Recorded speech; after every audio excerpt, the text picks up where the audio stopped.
Elwin Tahost aliondolewa katika kituo cha polisi cha Diani mapema leo, huku taratibu za kufukuzwa kwake nchini zikiendelea. Alikuwa amefungwa pingu chini ya ulinzi mkali, mizigo yake ikisindikizwa.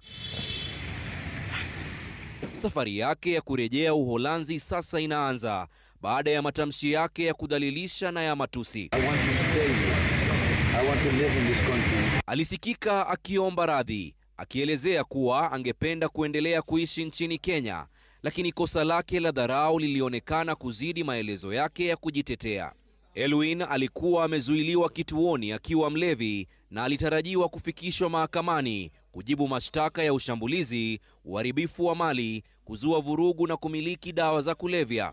Kamanda wa polisi wa Msambweni Robinson Langat amelaani tukio hilo. We don't tolerate such behavior of abusing officers or any other Kenyan while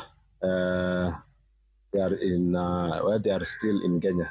Langat pia amedai kwamba watalii wote wanaowadhalilisha wa Kenya au kuvunja sheria za nchi pamoja na kanuni za uhamiaji watachukuliwa hatua kali, ikiwemo kufukuzwa nchini.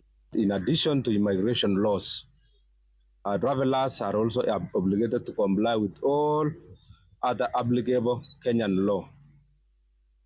Failure to comply will lead to prosecution, deportation for serious violation, and being barred from entering Kenya in future. Imebainika pia kuwa Elwin Tahost alikuwa akiishi nchini kinyume cha sheria baada ya pasipoti yake kuisha muda wake. Taratibu za kufukuzwa kwake nchini zinaendelea, huku idara ya polisi kupitia msemaji wake Mushiri Nyaga ikilaani tukio hilo na kuwapongeza maafisa wa polisi waliodumisha utulivu licha ya cheche za matusi na kejeli walizopokea.